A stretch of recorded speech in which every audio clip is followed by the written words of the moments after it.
morning. My name is Thomas from Digitale Leute, and I'm very happy that you are back at day 2 of our conference. Today with me for the keynote of the day is Dr. Jay Harrison, and you are the harbinger of change. That's your title if chosen. You are active for over 10 years in the queer scene. You are for over 20 years part of the technology we all love and work on. How are you this morning? I'm good.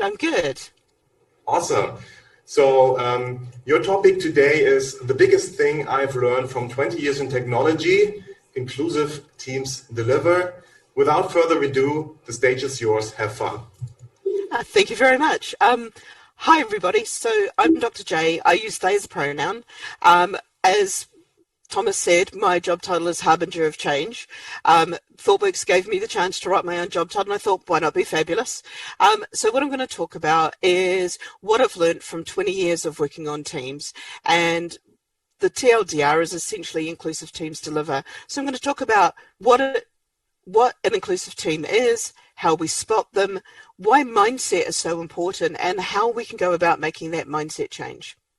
So I've been working on teams for 20 plus years in all kinds of different industries. I've done event production, I've built software, I've worked for digital agencies, I've done all of these things. And one of the things that I've learned is it's not just about whether or not you use this agile methodology or use this particular technology or you try these different things.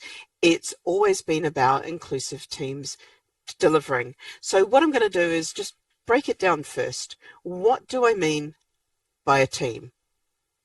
Now, this may sound obvious to a lot of people, but let's go and define teams. You can spot I'm a business analyst by profession.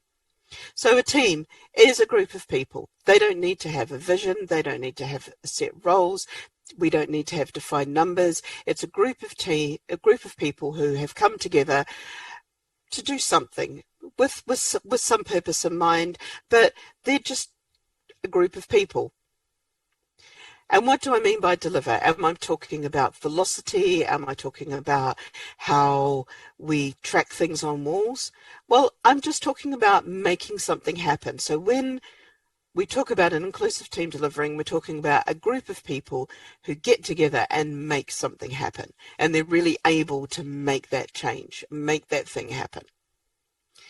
So what do I mean by inclusive? How do you find inclusive?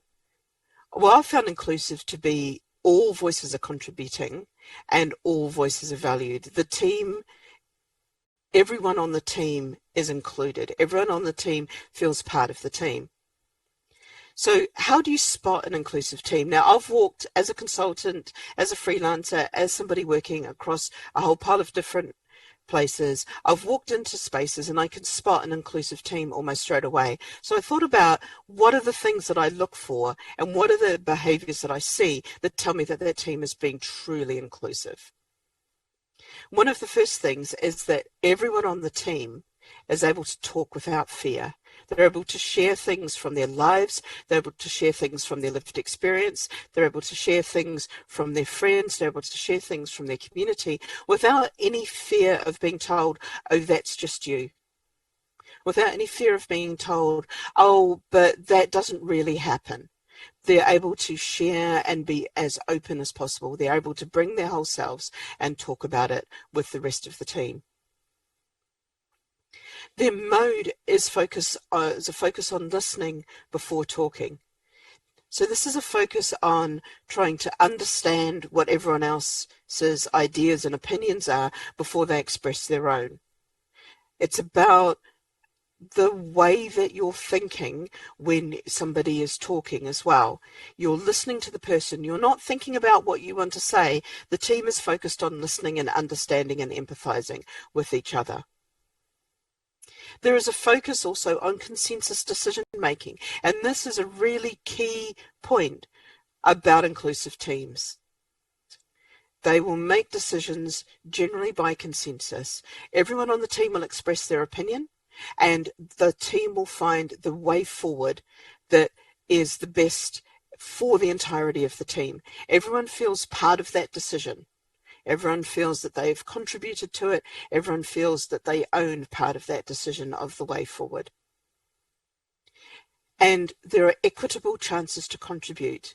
So not equal, but equitable. So this is recognizing the problems that anyone who is traditionally not included within society, so we're talking anyone who comes from, it's generally women, especially in STEM, let's be honest, it's women, it's people from minority races, especially people who are Black, it's people who are queer, who are LGBT, who are trans, who come from a working class background, who may not have been to university or may have gone to university late, or they may have been a career changer and come into coding late. It's ensuring that everyone has equitable chances to contribute. It's about looking at those systemic barriers to contribution and finding ways to break them as much as possible. And lastly, it's about care and safety in conversations. Right at the start, I said people are able to share without fear. Here, it's about people are able to take care of each other. If you're sharing part of your life, if you're talking about your lived experience, with this care and safety in those conversations, you feel held, you feel safe, you feel very, very comfortable able to share. And that's a feeling built up by the people on the team around you. So, is this really earth-shattering and new? Actually, it's not. And I'm really sorry to say that it's not. I wish I could say this is brand new and this is the newest, shiniest thing. But this is not earth-shattering and new. This has been around since the very early start of Agile. It's always been there. It's always been in the background. This way of thinking and this way of doing things. Because inclusion and the way that we do it as a mindset I'm going to have some more coffee. I'm dreadfully sorry. I feel so bad doing a keynote while drinking coffee. Inclusion is a mindset. And that mindset will modify our actions. So having the right mindset will modify how we approach things, how we think about things, how we set up meetings, how we arrange the chairs in the room, what technologies we choose, that we make sure that we're accessible in everything that we do. And we know from our experience, we don't do the right actions right if we don't have the right mindset. So we've all been in stand-ups where people are checked out until it's their chance to talk. And then they've given their update and then they've checked out again and stopped listening. And yes, that's a stand-up because everyone stood and done their updates, but nobody's listened to each other. And we know that that's all about having the right mindset. So we're doing the right action, but having the right mindset really makes it work. And to get the right mindset, we want to use language that everyone is going to be familiar with. We want to make sure whatever we talk about, everyone's going to really be able to connect with this. So to do this, we started off with the Agile Manifesto and started to look at how we could use the same language, the same structure to talk about inclusion, to convey that same idea around mindset. So I want to present to you a manifesto for inclusion.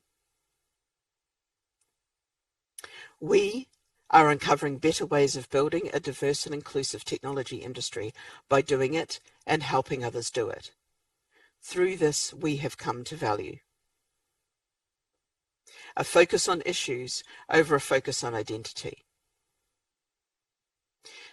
So this is about really understanding what the impact of something is on a particular group and recognizing that it's not just that group, it can affect a wider and wider group of people, or it can affect people of multiple identities.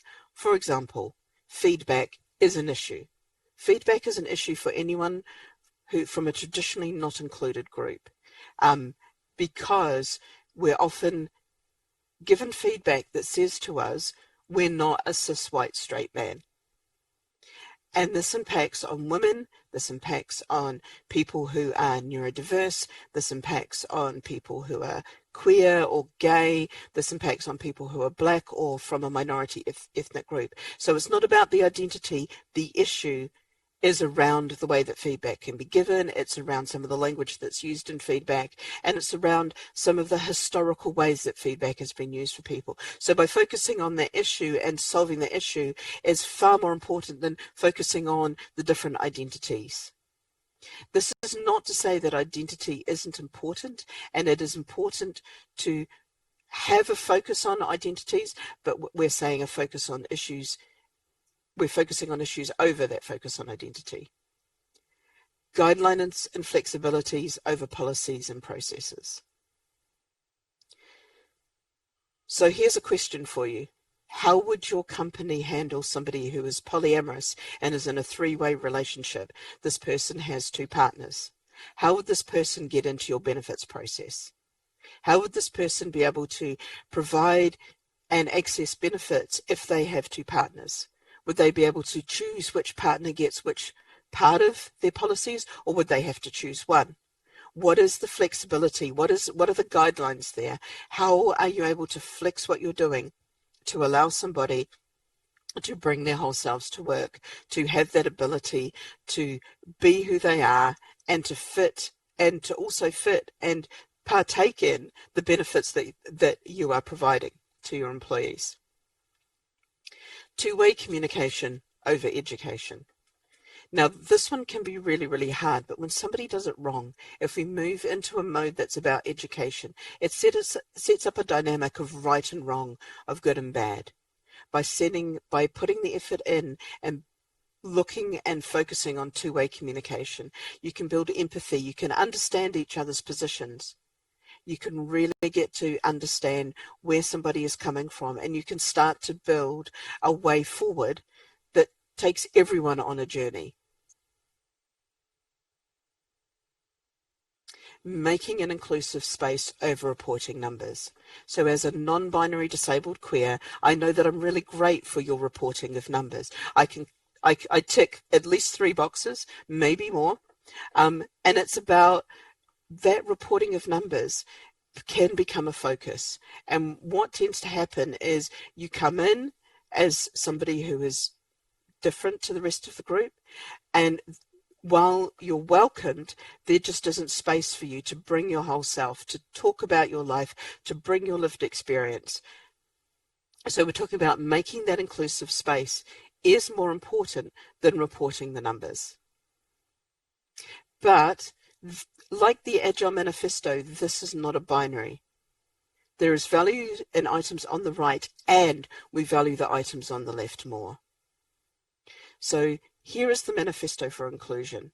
We're uncovering better ways of building a diverse and inclusive technology industry by doing it and helping others do it. Through this, we have come to value a focus on issues over a focus on identity, guidelines and flexibilities over policy and process, two-way communication over education, making an inclusive space over reporting numbers. So this isn't a binary. This is not about one thing or the other. There is value in items on the right, and we value the items on the left more. And by taking this mindset in, you build inclusive teams, and those inclusive teams, that inclusive group of people, really start to make things happen. And it doesn't matter what processes they use, it doesn't matter what technology they use, it doesn't matter what technology they're creating it in. If they're inclusive, they will deliver, and they will really make things happen. Now, I know this has been probably quite a short version. First off, this is me. This is my artist statement. If we are not visible, we cannot demand that the world make space for us. My name is Dr. J. I use they as a pronoun. I'm the harbinger of change. I work at Thoughtworks. At DRJ Harrison is my Twitter, it's my LinkedIn, it's my Instagram, and probably pretty much any other social media you can find me on. I have a website, drjharrison.com, and there's a link up to the manifesto here at Thoughtworks/inclusive. So what I'd like to do now is just open up for questions. I've put up, thank you, Thomas, for popping up. I was just going to leave the manifesto up while we did those questions, just so that it makes it a little bit easier for people to remember and ask questions about it. So I look forward to hearing what you think and what your ideas are around this. Thank you very much, Dr. J, for your very inspiring talk here. Yeah, it's awesome what you do there. I have actually the first question, and it's of course also concerning Corona. What do you think needs to be done for the manifesto? How can you do it in Corona times? how would you say what new challenges are there while we have COVID-19? So for me, a lot of the challenges around COVID are around making it's around making an inclusive space. It's around ensuring that everything you do is accessible, because online spaces are not accessible to everybody. If you've got visual impairments, if you've got hearing difficulties, if you're neuro-non-normative in different ways, the online spaces can be really exhausting. I mean, I'm quite neurotypical. I suffer really badly from anxiety. I find online spaces can be really difficult at times. There's just too much talking, too much stuff going on. Zoom calls can be really exhausting. Oh, not to mention the technology, Zoom calls or any technology of your choice, because you're constantly trying to read somebody's body language, and it's really hard to do across a screen. So it's about thinking about how to make this as accessible as possible. What we risk doing if we don't have that focus on making the space inclusive is we're going to set up a 2 or 3 tiered system where there are people who can function in this remote working world, and then there are people who don't have access to the tech, who don't have access to the internet pipelines, who don't have access to things that allow them to partake in that, and they're going to feel left behind. And they're going to feel more and more left behind as we continue this focus on remote working, and we continue this focus on how we do this. We need to be focusing on an equitable society. And what do you think are the methods, the tools a company has to help in this situation? What should they do? What should they offer and provide? So in terms of COVID in this situation, they need to ensure that everyone can set up for home working. I have so many colleagues that I'm working with who are working from a bedroom, and because we're in London, which, like a lot of big cities, your bedroom is where you've usually just come to sleep before going out and going to work, and you don't spend a lot of time there. Now suddenly you're stuck there for weeks at a time, only able to go out in small bursts, and you're having to work in the same space. So you're working and you're spending your day in a 3 meter by 3 meter, if you're lucky, room. Now, that is really soul destroying when the only way that you can interact with people is on screens. So it's about really understanding and getting people to talk about their lives, getting people to share what's going on, and finding ways to give them space, finding ways to give them equipment, finding ways to think about this creatively. What are different ways? Do you readjust the working day around people so they get more time to exercise, so they get more time to reflect? Yeah, be creative. Yes, thank you very much. I think we have also questions from chat. So this is the time where I would give the word to Victoria. Victoria, how's it looking in the chat? It's looking good. First of all, thank you, Dr. J, from my side as well. I wish we would have a person with your mindset in every company there is in the world. So when I remember the company, you can take this. It would have helped for sure. Yeah, so we have some questions here. First one is, how can we teach empathy in this fast-moving tech world? So teaching empathy is hard, and it's one of the hardest skills possible. And this is why that two-way communication over education, if you're trying to teach empathy, it's almost looking at it wrong. How do you empathize with somebody? How do you explain? How do you build that communication? How do you build a team that sits down and starts to talk? So, for example, on the team that I'm currently working on, we have half an hour a week that is called coffee and cake time. And we're all remote. Some of us have never physically met, and yet we sit down for half an hour with a random person from the team, and we are not allowed to talk about Cody stuff. We're not allowed to talk about the product we're delivering. The work is off the board, and we have to talk about our lives, and we have to talk about our experience, and we have to talk about what's going on with somebody from work over coffee. Now, there's two things here. By asking people to talk, not about work. People get to share as much as they want. The other strange thing is eating and drinking together, especially something sweet, links into something very deep inside your brain, and it makes you feel very, very part of a team with that person, part of the in-group with that person. And by doing this, we build more and more empathy across the team for each other. People get to see each other's lives a lot more. We've shared that food, we've shared that sweet thing together, and that starts to really build that empathy. But it's not about education or teaching empathy, it's about demonstrating empathy, setting up situations where empathy can flourish. Yes, thank you for that one. I'm pretty sure we have other questions in chat. How's it looking there? The next question would be, have you come across difficult extroverts versus introverts settings?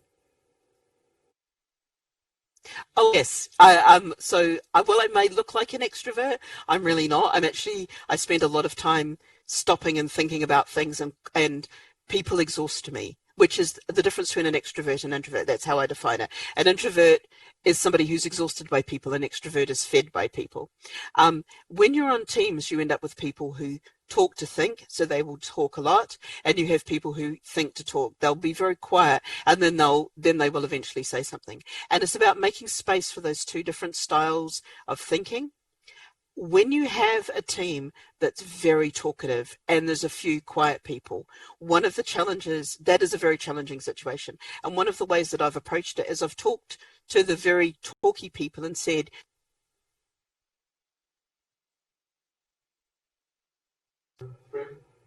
all right, so we have some technical difficulties. Oh, hello, I'm back. Hello.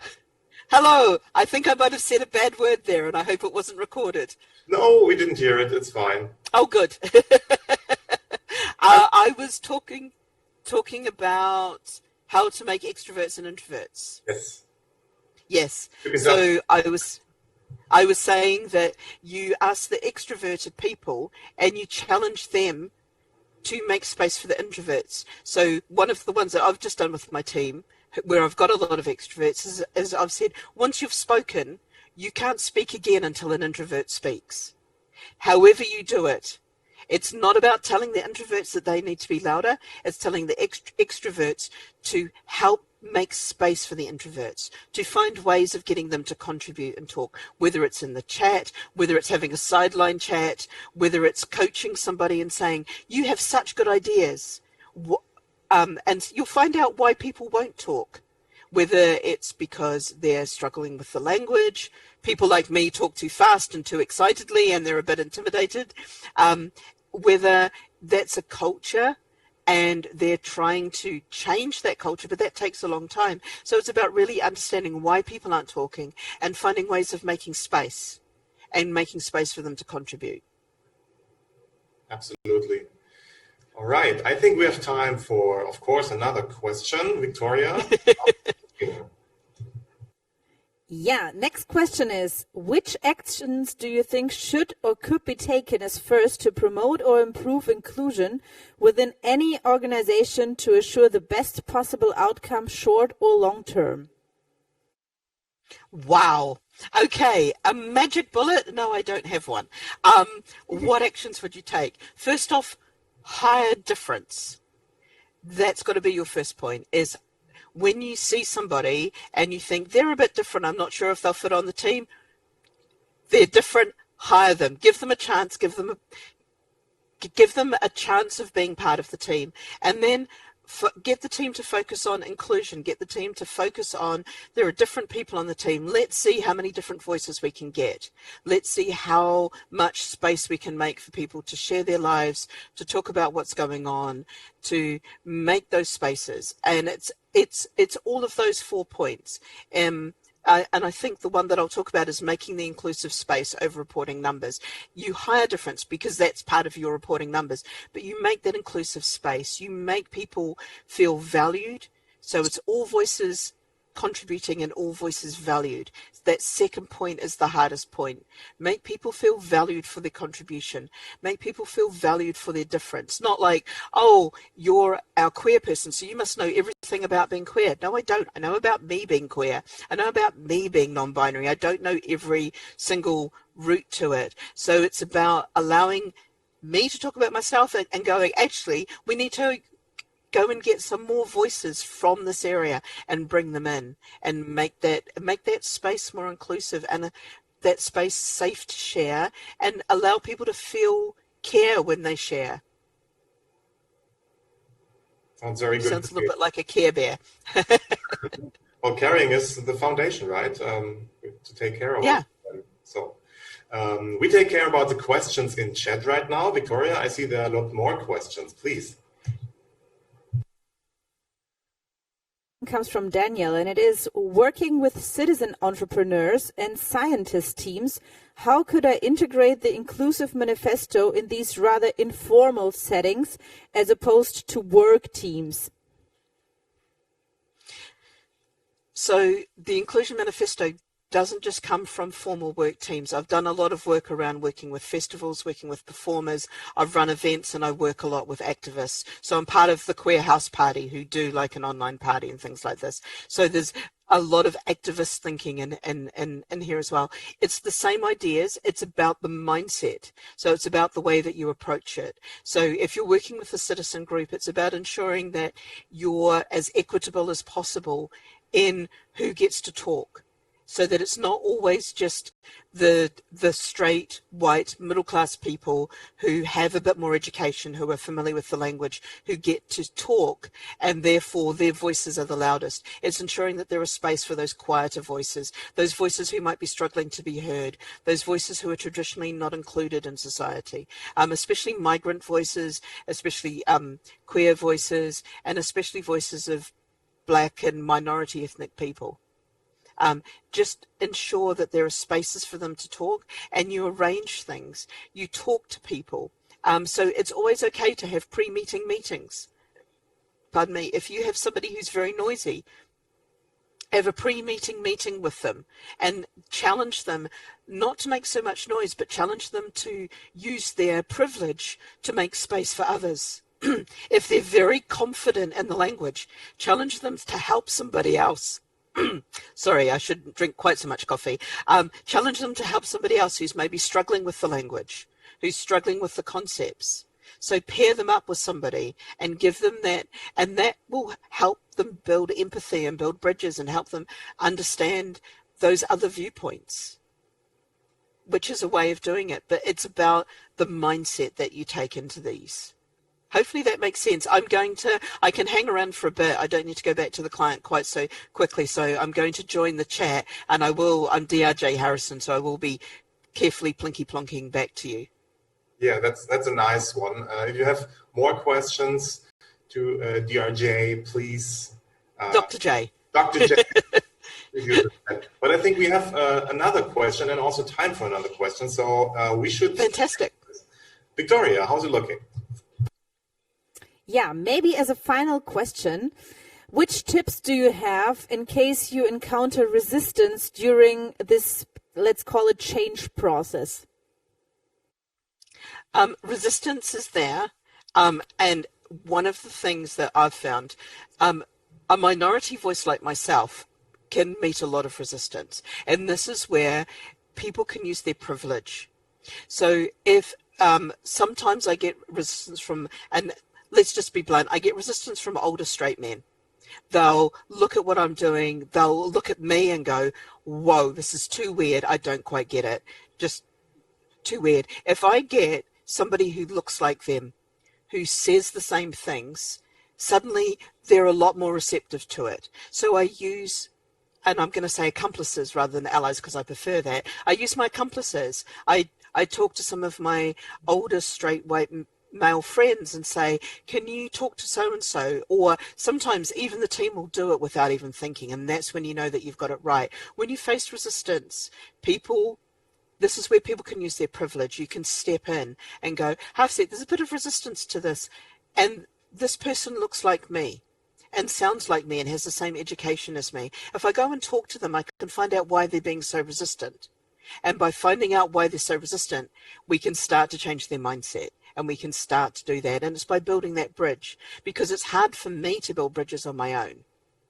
It's hard for people who are traditionally not included to suddenly be included, because everyone's like, oh, we're not quite sure how to handle this. But if you're working with people who, and this is a very straight white male industry, if a lot of those people recognize their privilege and they can go and talk to other people who just aren't getting it and go, hey, actually, this is a really cool idea. Here's some of the ways that I've seen it work.